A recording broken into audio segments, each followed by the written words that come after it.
அகம்புறம்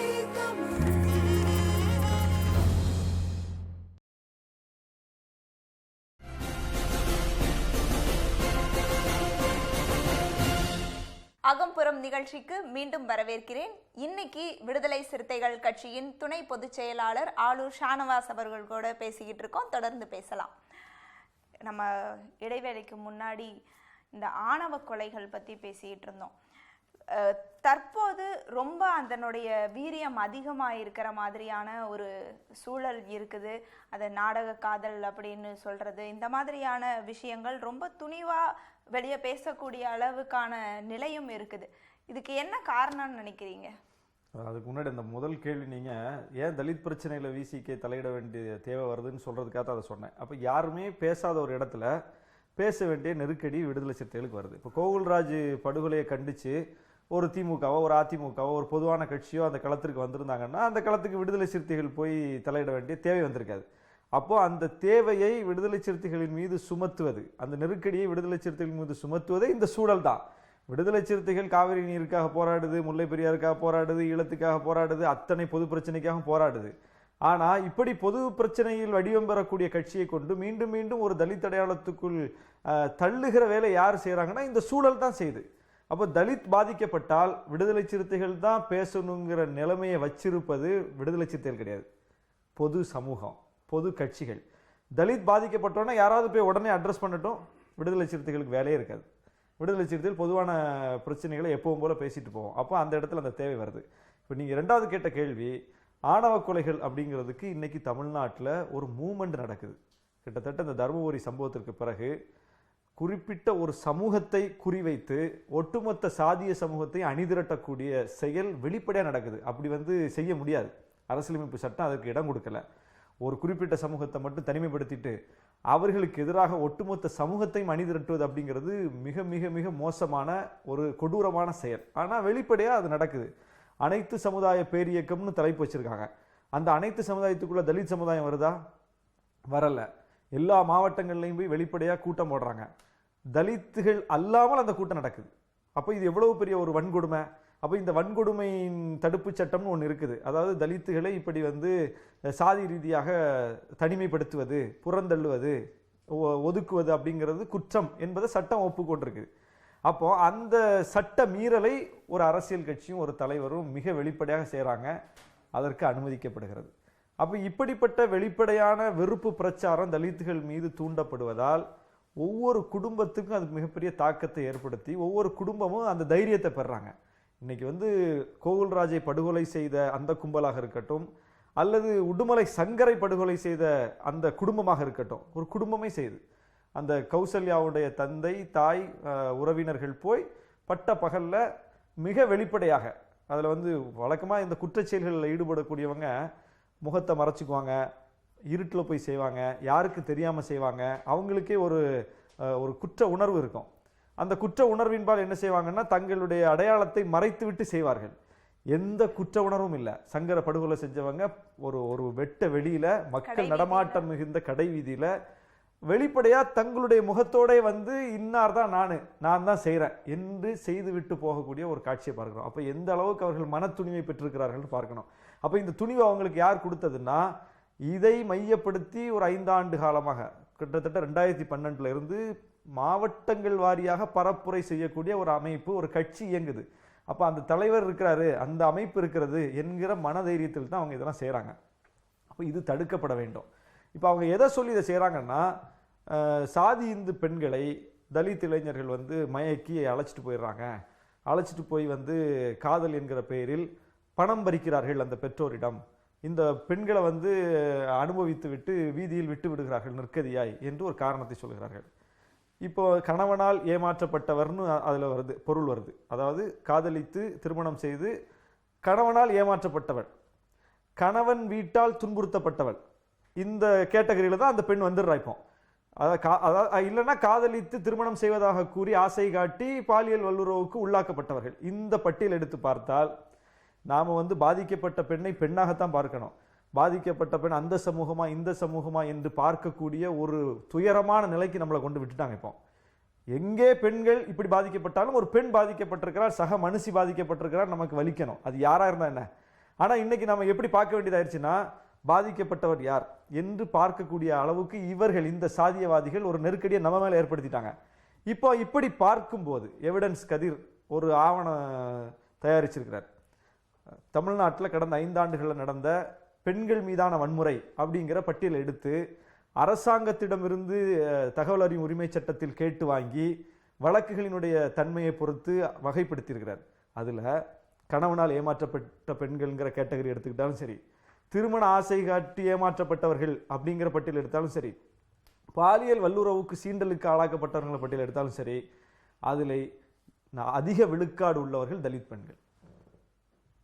இப்போ என்ன பண்றது?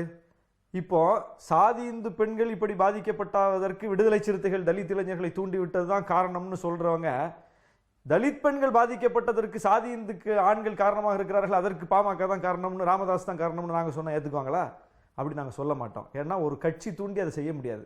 தூத்துக்குடியில் ஒரு மீனவ சமூகத்தை சார்ந்த கிறிஸ்தவ தேவாலயத்துக்குள்ளேயே படுகொலை நடந்திருக்குது. 2 பேருமே ஒரே சமூகத்தை சார்ந்தவர்கள். இப்போ இதுக்கு எப்படி நாங்கள் பொறுப்பாக முடியும்? அப்போ இது ஒரு மனநோய்.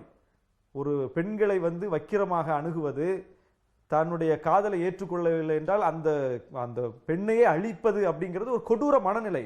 அப்ப இந்த மனநிலைக்கு எதிராக கொந்தளிக்க வேண்டிய பொறுப்பு எல்லாருக்கும் இருக்கு. அதை விட்டுட்டு அந்த பிரச்சனையினுடைய தன்மையவே திசை திருப்பி தங்களுக்கு பிடிக்காத அரசியல் கட்சியை பழிவாங்கிறதுக்கும் தங்களுக்கு பிடிக்காத தலைவரை பழிவாங்குறதுக்கும் இது போன்ற சம்பவங்களை பயன்படுத்துறதுங்கிறது அந்த சம்பவத்தை விட கொடூரமான செயல். இந்த பாலின பேதம் அப்படிங்கிறது பார்த்தீங்கன்னா, அதுவும் இப்போ இந்த ஆணவ கொலைகள்லாம் வர்றதோட சேர்த்து இப்போ இந்த பாலியல் வன்கொடுமை இந்த மாதிரியான சம்பவங்கள், பாலியல் சீண்டல்கள் அந்த மாதிரி வரும்போது அதிகமாக நமக்கு இப்போ தெரிய வருது.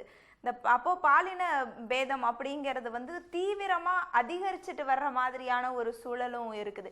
இதுக்கு என்ன மாதிரியான விஷயங்களை நீங்க முன்னெடுக்கிறீங்க? இப்போ உங்களை சுத்தி பாத்தீங்கன்னா நிறைய இளைஞர்கள் தான் அதிகமா இருப்பாங்க உங்களுடைய அமைப்புகள்லையுமே. இல்லை நீங்க பொது விஷயத்துக்காக நீங்க நிறைய போராடுற போது இதுவும் மிக முக்கியமான அவசியமான பிரச்சனையா இருக்கு. அப்போ இதுக்கு என்ன மாதிரியான முன்னெடுப்புகளை நீங்க எடுக்கிறீங்க? அதாவது பெண்களுக்கு எதிரான வன்முறை தமிழ்நாட்டில் அதிகரிப்பது இன்னும் கூடுதல் வேதனையான விஷயம். ஏன்னா தமிழ்நாடு பெரியார் என்கிற ஒரு மகத்தான தலைவருடைய சமூக நீதி கோட்பாட்டை உள்வாங்கி வளர்ந்திருக்கிற ஒரு மாநிலம். இங்கே இருக்கக்கூடிய நடமாடுகிற எந்த இளைஞனும் பெரியாரை தவிர்த்துட்டு நடமாடவே முடியாது. அவரால் உரிமை பெற்றவனாக இருப்பான், அவரால் படிக்கக்கூடியவனாக இருப்பான், அவரால் ஒரு அரசியல் இயக்கத்தில் ஈடுபடக்கூடியவனாக இருப்பான். அந்த கருத்தினுடைய தாக்கம் எல்லா மட்டத்திலும் இருக்கும். அவர் பெண் விடுதலைக்கான ஒரு மகத்தான தலைவர், அவ்வளவு பேசியிருக்கிறார். அப்படிப்பட்ட ஒரு கருத்தியல் வேர்வரப்பு இருக்கிற இந்த மண்ணில் இவ்வளவு மோசமாக பெண்கள் மீதான பார்வை இருக்குது, இவ்வளவு கொடூரமான படுகொலைகள் நடக்குது அப்படிங்கிறத ஏற்றுக்கவே முடியலை. அப்போ இதை இதுக்கு காரணம் என்ன அப்படின்னு பார்த்தா, இன்னைக்கு இந்த குறிப்பாக இந்த உலகமய சூழலுக்கு பிறகு கடந்த 20 ஆண்டுகளில் பெண்ணை ஒரு நுகர்வு பொருளாக, ஒரு நுகர்வு பண்டமாக பார்க்கிற மனநிலை வளர்க்கப்பட்டிருக்கு. அதுக்கு நீங்கள் பல காரணங்கள் இருக்குது. இன்றைக்கு இருக்கிற ஊடகங்கள் மிகப்பெரிய பங்கு வகிக்குது. குறிப்பாக சினிமா அதில் மிகப்பெரிய பங்கு வகிக்குது. சினிமா மட்டும் இல்லை, பெண்களை பொதுவாக இங்கே என்ன மாதிரியாக நம்ம சித்தரிக்கிறோம் அப்படிங்கிறதுல மிக முக்கியமான பங்கு இருக்குது. இன்றைக்கி ஒரு விளையாட்டு மைதானம், விளையாட்டு போட்டி நடக்குது. விளையாட்டை பார்ப்பதற்காகத்தான் அங்கே டிக்கெட் வாங்கி அங்கே மக்கள் குழுமுறாங்க, இளைஞர்கள் குழுமுறாங்க. IPL கிரிக்கெட்டுங்கிறாங்க, அங்கே ஒரு மேடை போட்டு 4 பெண்களை அரைகுறை ஆடையோடு ஆட விடுறாங்க. பார்க்க வந்திருப்பது விளையாட்டை, அங்கே இந்த பெண்களை இவ்வளவு மோசமாக சித்தரித்து ஆட விடுவதற்கு என்ன தேவை இருக்குது? முதல்ல தேவையே கிடையாது. ஆனால் அங்கே அப்படி ஒரு காட்சி அரங்கேறுது. எல்லாரும் அதை நம்ம கண்டிக்காம அதை கடந்து போகிறோம். இப்படி அவன் எங்கே திரும்பினாலும் அவனுக்கு பெண் குறித்து ஒரு மோசமான சித்திரம் தான் சொல்லப்படுது. பால் ஊட்டுற மாதிரி அவனுக்கு ஊட்டப்படுது. இதை குடித்து வளரக்கூடியவன் எப்படி வெளிப்படுவான்? பெண் குறித்து ஒரு கண்ணியமான பார்வை அவனுக்கு வருமா? பெண் குறித்து எதிர்மறையான பார்வை தான் வரும். அப்போ பெண் ஒரு நுகர்வு பொருள் தான், நாம் வேணும்னா நுகர்ந்துக்கலாம், அதுக்கு அவங்க மறுத்தாங்கன்னா நாம் என்ன வேணாலும் செய்யலாம் என்கிற மனநிலை அவனுக்கு ஊட்டி வளர்க்கப்படுகிறது. இதை பேலன்ஸ் பண்ணுவதற்கு கல்வி முறையும் பெண்கள் குறித்து ஒரு உயர்ந்த தத்துவத்தை சொல்லக்கூடிய கல்வி முறை இல்லை. கல்வி முறை ஒரு சந்தை பொருளாதாரத்தை ஊட்டக்கூடிய கல்வி முறையாக தான் இருக்குது. அப்போது ஒரு பக்கம் தீவிரமாக பெண் குறித்த எதிர்மறையான சிந்தனை ஊட்டப்படுகிறது. அதை தணிப்பதற்கு ஒரு அறம் சார்ந்த கல்வி முறையாவது இருக்கான்னு பார்த்தா அதுவும் இல்லை. அப்போ ஒரு ஒரு ஒரு மிக மோசமான மிருகத்தை தான் நம்ம வளர்த்துக்கிட்டு இருக்கோம். இன்னைக்கு விடுதலை சிறுத்தைகள் கட்சியின் துணை பொதுச் செயலாளர் ஆளூர் ஷானவாஸ் கூட பேசிக்கிட்டு இருக்கோம். தொடர்ந்து பேசலாம். பெரியாரை பத்தி பேசுறீங்க, பெண் விடுதலை பத்தி இவ்வளவு தூரம் பேசுறீங்க.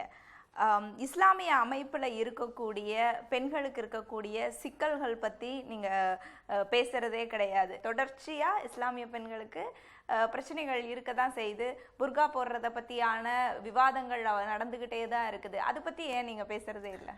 அதாவது பேசுறதே இல்லைன்னா எதை பற்றி பேசுவது அப்படிங்கிறது ஒரு கேள்வி இருக்குது. இப்போ முஸ்லீம் பெண்கள் பாதிக்கப்படுகிறார்கள்னா தமிழ்நாட்டில் 80 லட்சம் இஸ்லாமியர்கள் இருக்கிறார்கள். அவர்களில் எத்தனை பெண்கள் இப்படி பாதிக்கப்பட்டு வீதிக்கு வந்திருக்கிறார்கள்? ஒரு பிரச்சனை முதல்ல இருக்குதான் பார்க்கணும். வீதிக்கே வர முடியலங்கிறது தானே பிரச்சனை. அப்படிலாம் கிடையாது. இன்னைக்கு வந்து எல்லாமே வந்து உங்க அந்த மசூதிக்குள்ளேயே முடிஞ்சிருது, இல்ல உங்களுடைய அந்த தலைவர்கள் மூலமாகவே முடிக்கப்பட்டு விடுகிறது அப்படிங்கிற பேச்சு தானே இருக்கு. அதாவது அரசியலமைப்பு சட்டம் முஸ்லீம்களுக்கென்று ஷரியத் சட்டத்தை பின்பற்றுவதற்கு கடைபிடிப்பதற்கு அனுமதி கொடுத்திருக்குது. தவறாக அந்த சட்டத்தை பயன்படுத்தக்கூடியவர்கள் இருக்கிறாங்க. இப்போ வந்து தலாக் சொல்லிட்டாங்க, ஒரே நேரத்தில் 3 தலாக் சொல்லிட்டாங்க, ஃபோனில் சொல்லிட்டாங்க அப்படின்னு பொதுவான ஒரு புரிதல் இருக்குது. இது தலாக் சட்டத்தை புரிந்து கொள்ளாமல் செய்யக்கூடியவர்களுடைய பிரச்சனை. இது அதை எப்படி சரிப்படுத்துறது தான் பார்க்கணுமே தவிர அந்த சட்டமே தவறானது எப்படி சொல்ல முடியும்? இன்னைக்கு வந்து விவாகரத்துக்காக முஸ்லீம் அல்லாதவர்கள் நீதிமன்ற படியேறி போய் எவ்வளவு நெருக்கடிக்கு உள்ளாகிறாங்கன்னு பார்க்குறோம். இப்போ நமக்கு ஒருத்தரை பிடிச்சிருக்கு அப்படின்னா சேர்றோம், பிடிக்கலைன்னா பிரிஞ்சு போறது தானே சரி. அதுக்கு வந்து அதிகமா பெண்கள் பாதிக்கப்படுறாங்க. அது வந்து சட்டம் வந்து அப்படி அனுமதிக்குதான் பார்க்கணும். இஸ்லாமிய சட்டம் ஆணுக்கு ஒரு சட்டம் பெண்ணுக்கு ஒரு சட்டம் வைக்கல. தலாக்ல ஆணுக்கு என்ன ரைட்ஸோ அதே ரைட்ஸை பெண்ணும் கொடுக்குது. பெண்ணு ஒரு கணவனை பிடிக்கலைன்னா பெண்ணும் விவாகரத்து செஞ்சிடலாம். அது பெண்ணு சொல்லக்கூடாது, ஆணுக்கு மட்டும்தான் அந்த ரைட்ஸ்ன்னு சொன்னா கட்டாயம் நாங்கள்லாம் போராடுவோம். அப்படி இல்லையே, சட்டத்தில் அப்படி இல்லையே. இந்த அளவுக்கு சட்டத்தை புரிந்து கொண்டு அந்த ஜமாத்தை நடத்தக்கூடியவர்கள் இருக்கிறார்கள் அப்படின்னு 100 விழுக்காடு சொல்ல முடியாது. ஒரு 10 விழுக்காடு புரியாமல் கூட இருப்பாங்க. தன்னுடைய அதிகாரத்தை பயன்படுத்தி ஒரு கணவன் வீட்டுக்கு தனக்கு தெரிந்தவருக்கு சாதகமாக செய்யறவங்களும் இருப்பாங்க, அல்லது பெண் தரப்புக்கு சாதகமாக செய்யறவங்களும் இருப்பாங்க சட்டத்தை மீறி. அப்ப இது வந்து அதான் சொல்றேன், இது மாதிரியான விஷயங்கள் சட்டத்தை வந்து தவறாக பயன்படுத்தக்கூடியவர்கள் அதை செய்கிறாங்க. அதை நெறிப்படுத்தணுங்கிறது அது ஒரு உள்ளே நடத்த வேண்டிய விவாதம். அதே மாதிரி உடை அணிவது அப்படிங்கிறது வந்து அதுவும் பெண்களுக்கு மட்டும் இஸ்லாம் சொல்லலை. இப்போ நான் வந்து புர்கா தான் போட்டிருக்கேன். நான் போட்டிருக்கக்கூடிய இந்த ஃபுல் ஹேண்ட் ஷர்ட்டு பேண்ட்டு இது வந்து புர்கா தான். இஸ்லாத்தில் என்ன சொல்லப்பட்டிருக்குன்னா, முகத்தையும் கையையும் தவிர மற்ற பாகங்களை மறைத்து கொள்ளுங்கள், கண்ணியமாக உடை உடுத்துங்கள்ங்கிற ஒரு லைன் தான். அது கருப்பாக இருக்கணும், அது இந்த வடிவத்தில் இருக்கணும், முகத்தை மூடணும், எந்த குறிப்பும் கிடையாது. அதை புரிந்து கொண்டவர்கள் ஒவ்வொரு வாழும் சூழலுக்கு ஏற்ப ஒரு உடையை வடிவமைத்துக் கொள்கிறார்கள். இன்றைக்கு நீங்கள் பார்க்கிற எனக்கு தானே கல்வி நிறுவனங்கள்லயுமே இல்ல நான் சொல்றது பெண்களுக்கு வந்து அதை சட்டத்தை தான் நான் பார்க்கிறேன். எனக்கு என்ன ரைட்ஸோ அதுதான் பெண்களுக்கும், எனக்கு என்ன சொல்லப்பட்டிருக்கு அதுதான் பெண்களுக்கும். ஆண்கள் வந்து எப்படி வேணாலும் போகலாம், பெண்கள் இப்படிதான் இருக்கணும்னு சொன்னா அதுல வேற அது பேசலாம். ஆனா நான் உங்களுடைய தனிப்பட்ட கருத்தை, என்னுடைய தனிப்பட்ட கருத்தை நான் சொல்லல. அது உங்களுடைய சட்டம் ஒரு விஷயத்தை எதிர்ப்பதற்கு இந்து சட்டம் கூட தான் எத்தனையோ சொல்லுது. இல்ல ஒரு கிறிஸ்டியன்களுக்கு ஏதாவது சட்டம் இருந்துச்சுன்னா அதுவும் எத்தனையோ சொல்லுது. நான் சொல்றது ஆனா நீங்க வந்து முகத்தையும் கையையும் விட்டுட்டு அப்படி இருக்கிறது கிடையாது. முழுக்க வந்து உடை அணியறது, முழுக்க வந்து முகத்தையும் சேர்த்து மூடிக்கிற மாதிரியான சூழல் தான் இருக்குது. அது கட்டாயமாக்கப்படுது. அதாவது முகத்தை மூடணுங்கிறது கட்டாயமே கிடையாது. அதுக்கு என்ன காரணம் தான் நான் சொல்ல வர்றேன். உங்களுடைய கல்வி அது என்னன்னா, நீங்க வந்து இப்போ வந்து இந்த கல்ச்சர், அதாவது இஸ்லாம் தோன்றிய இடம்ங்கிறது அரபு நாடுகள். அங்க வந்து அந்த சூழலுக்கு ஏற்ப அந்த உடை அவங்க ஒரு புழுதி வீசக்கூடிய பகுதி, அது பாலைமணல் பகுதி, அந்த இடத்துல முகத்தை மூடிக்கிறது அப்படிங்கிறதுக்கு ஒரு காரணம் இருக்குது. நீங்கள் எல்லாத்தையுமே அங்கிருந்து எடுத்துக்கொள்வது அப்படிங்கிற ஒரு வடிவம் வந்து கடந்த 20 ஆண்டுகளில் வளர்ந்துருக்குது. ஏன்னா இவங்க அமெரிக்காவுக்கு போகலை, இவங்க வந்து லண்டனுக்கு போகலை, இவங்க அரபு நாட்டுக்கு தான் வேலைக்கு போனாங்க கடந்த 20 ஆண்டுகளில். அமெரிக்காவுக்கு போனவன் இங்கே அதே வடிவத்தில் கோட்டு போட்டு சுற்றுறான்.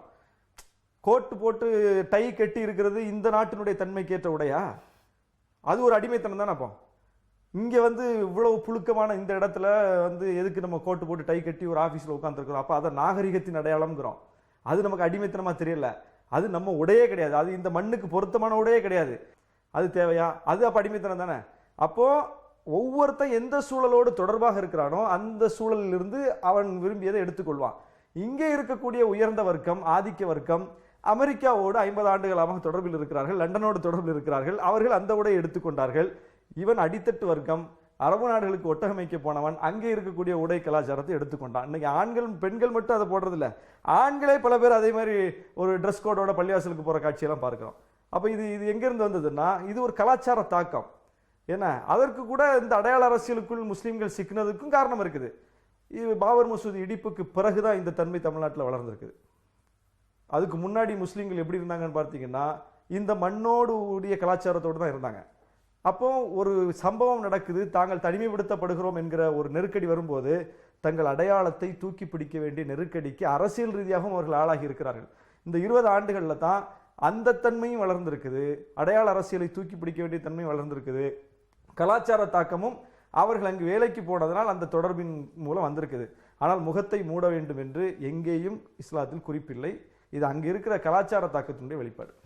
இப்போ இருக்கக்கூடிய இந்த மத்திய அரசாங்கம் அப்படிங்கிறது தொடர்ச்சியா இந்த சிறுபான்மையின மக்களுக்கு எதிரான ஒரு போக்கையும் இஸ்லாமிய மதத்திற்கு எதிரான ஒரு போக்கையும் ரொம்ப ஆணித்தரமா எல்லா இடத்துலையும் பதிய வச்சுட்டு வர்றாங்க.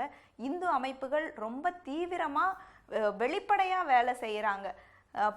மாட்டிறைச்சி சாப்பிடக்கூடாதுங்கிறதுல ஆரம்பிச்சு சின்ன சின்ன விஷயங்கள், ஒவ்வொரு சிறு விஷயங்கள்லையுமே அவங்க அதை தெளிவா பதிவு பண்ணிக்கிட்டே இருக்கிறாங்க. இது பற்றி உங்களுடைய கருத்து என்ன?